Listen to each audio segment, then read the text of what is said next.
Hello student. कैसे हैं आप सब लोग। आई होप सब लोग अच्छे होंगे। और आप देख रहे हैं मेरा यूट्यूब चैनल, जहां पर मैं 9th 10th 11th 12th की वीडियो अपलोड करता हूं। और अभी हमारा जो टॉपिक चल रहा है वो साइन एंड कोसाइन फार्मूला का चल रहा है, जिसमें से मैंने आपको साइन रूल पढ़ा दिया है। और अब मैं जो पढ़ाने वाला हूँ वो द लॉ ऑफ कोसाइन, मतलब कोसाइन रूल भी पढ़ाऊंगा आपको। ठीक है, फिर इससे रिलेटेड हम क्वेश्चन करने वाले हैं। अभी हम मेन इसके फॉर्मूला और इसके फॉर्मूला के प्रूफ देखेंगे। चलिए स्टार्ट करते हैं। सबसे पहले हमारा जो पहला फॉर्मूला है वो लिखेंगे कि A square is equal to B square plus C square minus 2bc cos A. फिर दूसरा है B square is equal to A square plus C square minus 2ac cos B. फिर C square equal to A square plus B square minus 2ab cos C. ठीक है, आप या तो इस तरीके से लिख सकते हैं, या आप चाहें तो कॉस के कॉस को आप रिप्लेस करा दीजिए यहाँ पर। और हम इसको इस तरह भी लिख सकते हैं कि B square plus C square minus A square upon 2bc। Cos B को भी इसी तरीके से करेंगे, A square plus C square minus B square upon 2ac cos C equal to A square plus B square minus C square upon 2ab। ठीक है, अब इसको हम प्रूफ करेंगे। सबसे पहले हम लेते हैं आपका फर्स्ट फॉर्मूला हम प्रूफ करेंगे। और इसको प्रूफ करेंगे, सबसे पहले हम एक्यूट एंगल ट्रायंगल में प्रूफ करते हैं। ठीक है, तो केस फर्स्ट लिखेंगे। सबसे पहले केस फर्स्ट डालकर लिखेंगे कि व्हेन, जब हमारा ट्रायंगल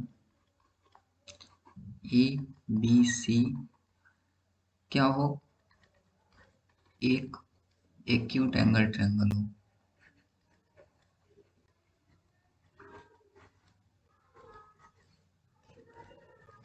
ट्रायंगल हो तब, तो सबसे पहले हम एक्यूट एंगल ट्रायंगल को ड्रा कर लेते हैं।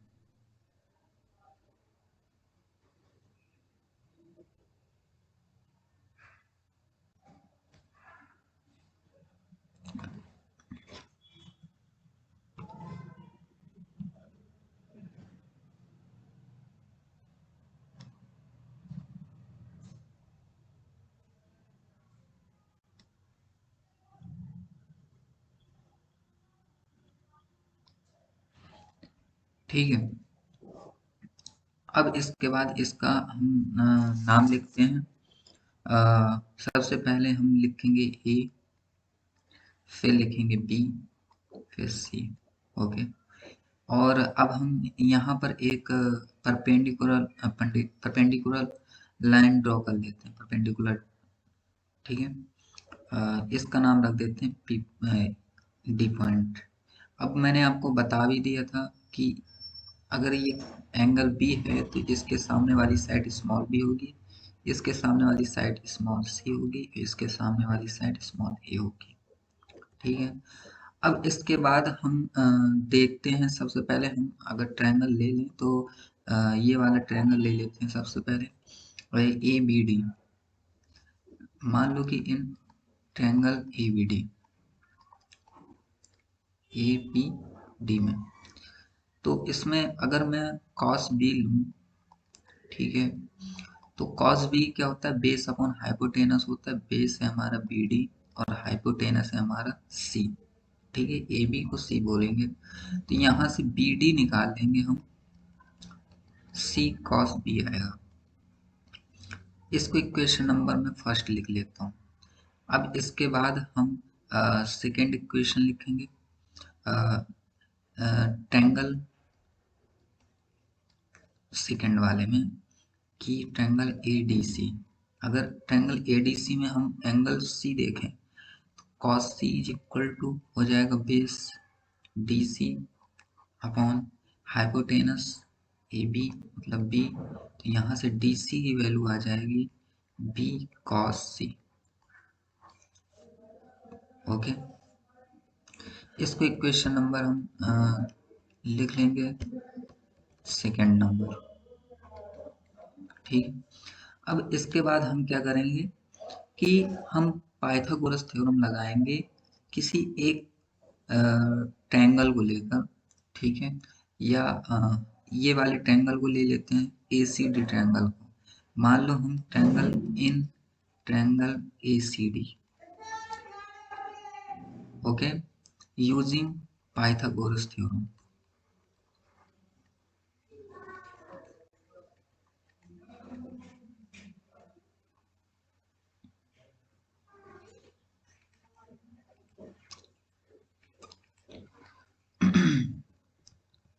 Using Pythagoras theorem. अब इसके बाद हम इसमें थ्योरम लगा देंगे, hypotenuse square is equal to base square plus perpendicular square. अब हाइपोटेनस कितना है, हाइपोटेनस हमारा है AC, बेस हमारा CD और परपेंडिकुलर हमारा है AD। ठीक, आप ऊपर ट्रायंगल देखेंगे तो यही हाइपोटेनस का साइड है। ओके, इसके बाद हम AC स्क्वायर और CD है अगर हम, तो CD को हम लिख सकते हैं, CD को अगर हम लिखना चाहें तो हम लिख सकते हैं, एक सेकेंड,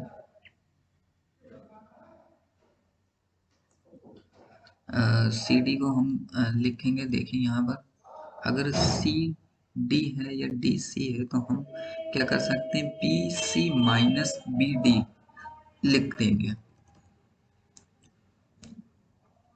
B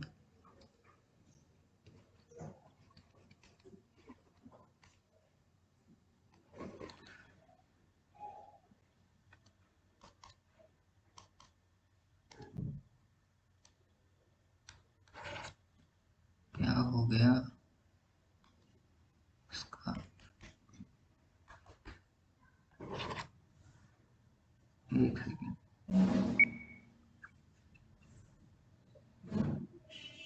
यहाँ पर मैं पाइथागोरस थ्योरम लगा रहा था कि hypotenuse square is equal to perpendicular square plus base square.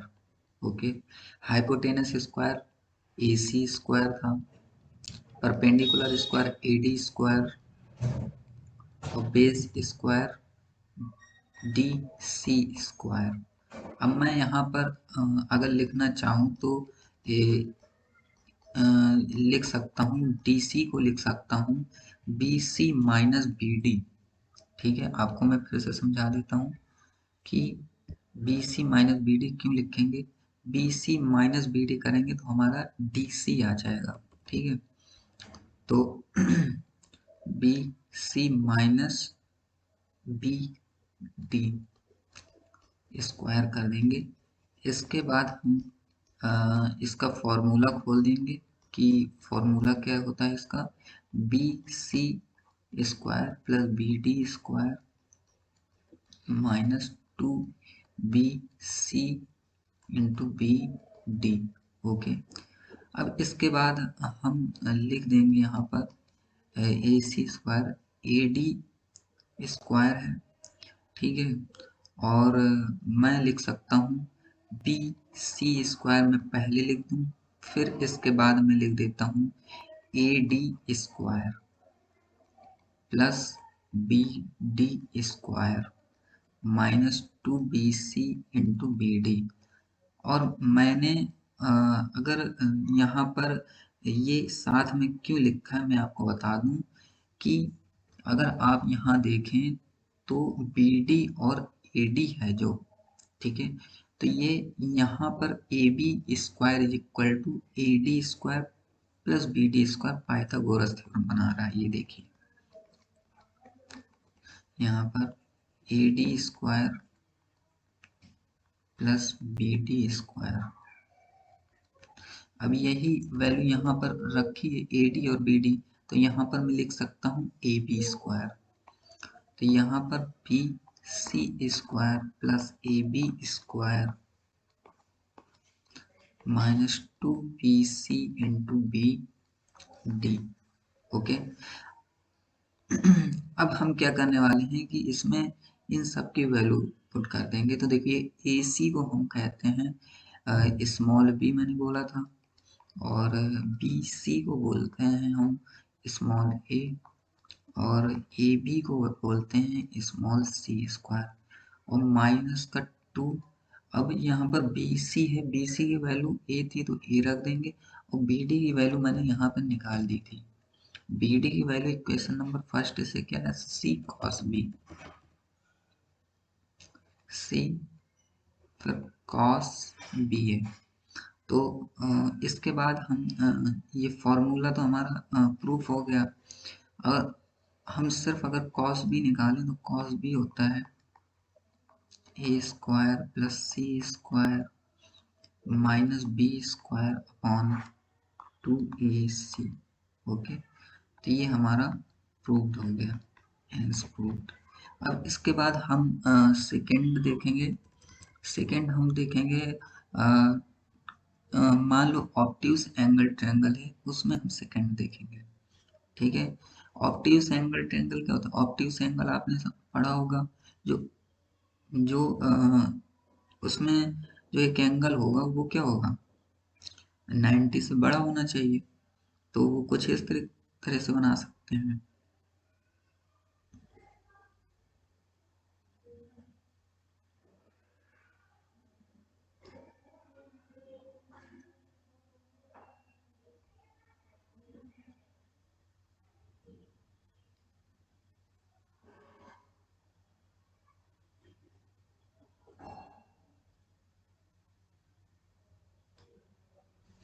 Okay, अब मैं यहाँ पर केस सेकंड ले देता हूँ।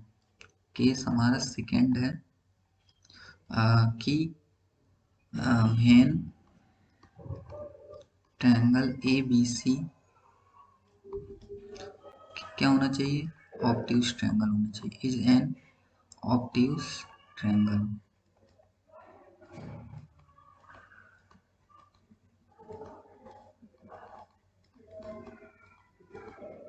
ठीक है,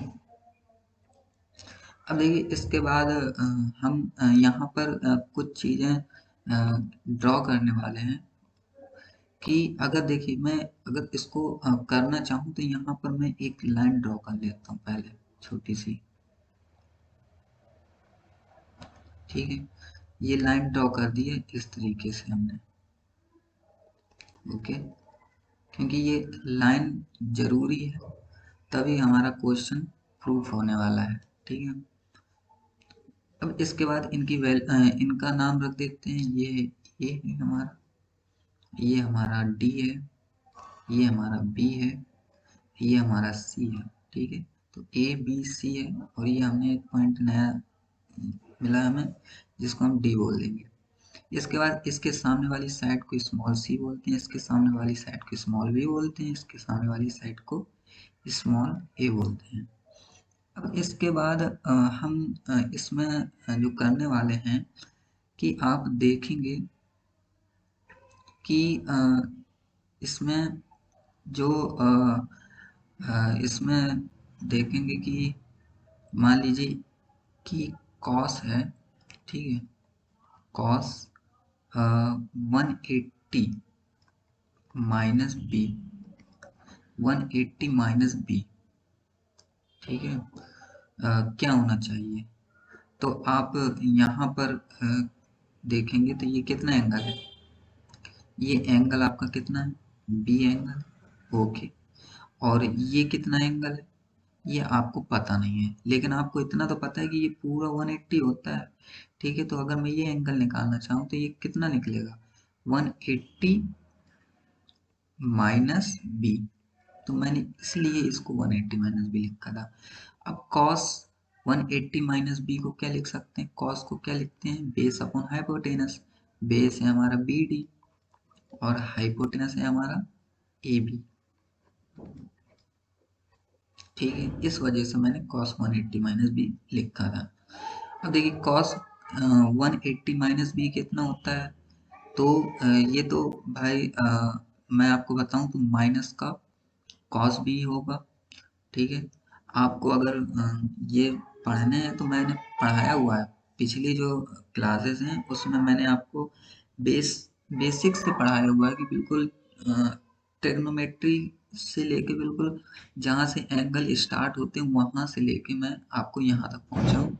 तो आपको ये सब छोटी छोटी चीज़ें अगर मैं यहीं बताऊँगा तो टाइम कुछ ज़्यादा लग जाएगा। इस वजह से आप अगर नहीं आता है तो आप पहले वो वीडियो देख लीजिए, ताकि आपको ये अच्छे समझ में आ जाएगा।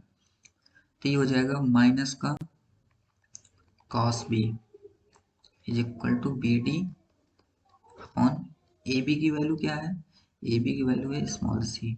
तो यहाँ से बी डी की वैल्यू आ जाएगी माइनस का सी कॉस बी। ओके, अब इसको इक्वेशन नंबर मैं फर्स्ट बोल देता हूँ। अब इसके बाद हम करेंगे कि पाइथागोरस थ्योरम हम लगाते हैं किसमें, ए सी डी में। ठीक है, पाइथागोरस थ्योरम इस पूरे में लगेगा, क्यों, क्योंकि पाइथागोरस थ्योरम हमेशा राइट एंगल में लगता है। तो in triangle A C D. Okay, तो इसमें हाइपोटेनस क्या है, ए सी है, इज इक्वल टू बेस क्या है, सी डी है, और परपेंडिकुलर क्या है, ए डी है। ठीक है, अब इसके बाद हम इसमें करेंगे कि अब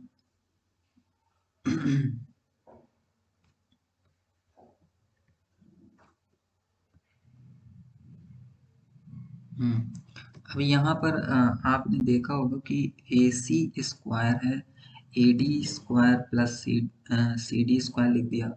अब इसके बाद यहाँ पर मैं वही चीज़ लगाने वाला हूँ जो पहले लगाया था, कि अगर ए डी है तो ए डी तो यहीं रहने वाला है, लेकिन आप अगर ध्यान से देखें सी डी को, तो सी डी को मैं क्या लिख सकता हूँ, यहाँ पर देखेंगे ट्रायंगल कि सी डी को मैं लिख सकता हूँ C B plus B D लिख सकता हूँ। तो C B plus B D लिख सकता हूँ। ओके, तो ये आ जाएगा हमारा, फॉर्मूला खोल देंगे इसका। तो ये हो जाएगा C B square plus B D square plus two C B into B D. Okay, अब इसके बाद हम इसमें देखेंगे कि ए सी स्क्वायर है, और हम बी सी को या सी बी को हम यहाँ पर रख देंगे और ए डी को यहाँ बी डी के साथ रख देंगे, plus two C B into B D. ठीक है, अब A D plus B D को हम देखेंगे यहाँ पर, ए डी, ए डी और बी डी को देखेंगे, तो ये किसके इक्वल हो रहा है, ए बी के इक्वल हो रहा है। तो हम यहाँ पर डायरेक्टली लिख सकते हैं इसको ए बी के स्क्वायर।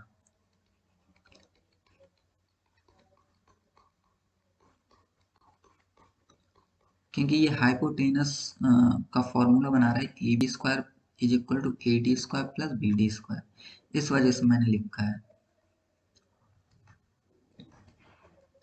अब इनकी वैल्यू हम रख देंगे, तो ए सी की वैल्यू कितनी है, ए सी की वैल्यू है बी स्क्वायर, और सी बी की वैल्यू है ए स्क्वायर, प्लस ए बी की वैल्यू है सी स्क्वायर, और सी बी की वैल्यू बता दिया था, और बी डी की वैल्यू हमारी यहाँ से आ गई थी क्वेश्चन नंबर फर्स्ट से, कि बी डी की वैल्यू आ रही है माइनस सी कॉस बी, माइनस सी, तो यहाँ पर माइनस हो जाएगा, माइनस सी कॉस बी।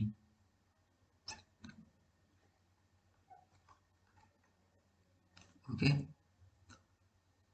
और हाँ, यहाँ पर सी बी की वैल्यू ए है हमारी, ठीक है, देखिए यहाँ पर सी बी की वैल्यू कितनी है, ए है, तो हम यहाँ पर ए रखेंगे सी बी की वैल्यू।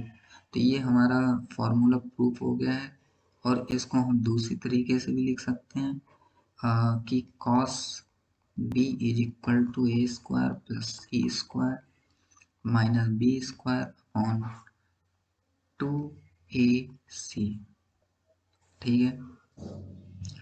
तो ये वाला भी प्रूफ हो गया हमारा ऑब्ट्यूज एंगल ट्रायंगल में। अब हम पढ़ेंगे इसको राइट एंगल ट्रायंगल में कैसे सॉल्व करना है। तो राइट एंगल ट्रायंगल तो बहुत ही आसान है, केस 3 डालेंगे हम, केस थर्ड की when triangle ABC is a right angle triangle,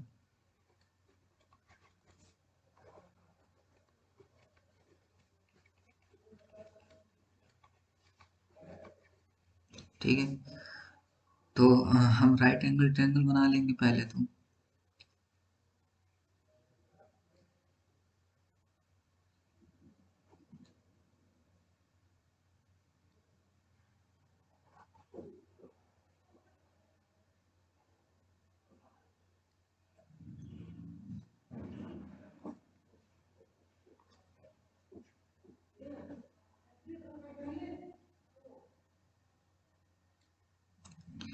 तो यहाँ पर हम इनको नाम दे देंगे, ये है ए, ये है बी, ये है सी, ओके। और ये 90 डिग्री होता है, हमको मालूम है ना। और इसके सामने वाली साइड स्मॉल बी, स्मॉल ए, स्मॉल सी। अब देखिए इसको सॉल्व करेंगे, तो हम जानते हैं इसमें कि hypotenuse square is equal to क्या होगा, A C square is equal to, direct hypotenuse लगा सकते हैं इसमें, ए डी स्क्वायर, वो A B square plus C D square, ठीक है। तो यहाँ पर ए सी की वैल्यू है B square is equal to A B की वैल्यू हो गई सी स्क्वायर और सी डी की वैल्यू हो गई ए स्क्वायर, ये रख सकते हैं। अब देखिए इसको रखने के बाद हम रखेंगे कि आपका ये, इसमें अगर मैं कॉस बी निकालूं तो cos B is equal to हो जाएगा हमारा परपेंडिकुलर अपॉन हाइपोटेनस, वो सॉरी बेस अपॉन हाइपोटेनस। तो यहाँ पर ए अपॉन हाइपोटेनस क्या है, बी है, और कॉस बी है तो बी की वैल्यू 90 डिग्री है, तो ये हो जाएगा ये 90 डिग्री हो जाएगा, तो ये हो जाएगा 0। और कॉस बी की वैल्यू डायरेक्ट हम लिख सकते हैं भाई कि 0 आएगी हमारी, है ना। तो कॉस बी की वैल्यू अगर 0 आ रही है तो मैं लिख सकता हूँ यहाँ पर कि भाई जब कॉस बी की वैल्यू 0 आएगी हमारी, है ना, तो यहाँ पर cos B is equal to लिख सकते हैं कि भाई यहाँ पर लिखेंगे कि B square is equal to C square plus A square. अब यहाँ पर अगर मैं 0 है हमारा यहाँ पर, तो मैं यहाँ पर कुछ भी लिख सकता हूँ क्योंकि वो तो 0 ही आने वाला है ना। तो मैं लिख सकता हूँ B square is equal to A square plus C square minus 2ac cos B, क्योंकि बी की वैल्यू 0 है तो फिर तो यही आने वाला है। तो मैं ये अपने आप से भी लिख सकता हूँ, इसमें कोई प्रॉब्लम नहीं है।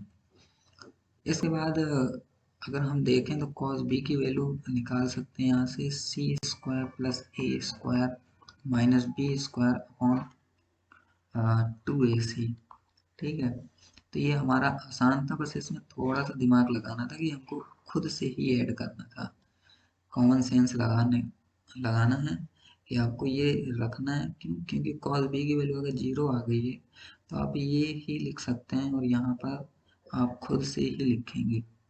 ठीक है, तो ये भी प्रूफ हो गया हमारा।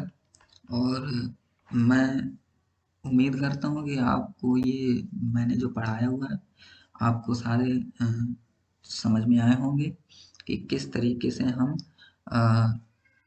जो इसमें कोसाइन फॉर्मूला है उसको हम ट्रायंगल से कैसे प्रूव करना है, और इसके फॉर्मूले आपको याद रखने हैं क्योंकि इसके फॉर्मूले क्वेश्चन में लगाना पड़ेगा, तभी जाके हमारा क्वेश्चन सॉल्व होने वाला है। ठीक है, तो अब हम जो कल पढ़ने वाले हैं वो हम पढ़ेंगे प्रोजेक्शन फॉर्मूला, फिर नेपियर्स एनालॉजी, जो लॉ ऑफ ट्रायंगल टेंजेंट के उसमें है। ठीक है, तो वो सब हम कल पढ़ने वाले हैं। आज के लिए इतना ही है। ओके, मिलते हैं कल इसी टाइम पर। Good bye.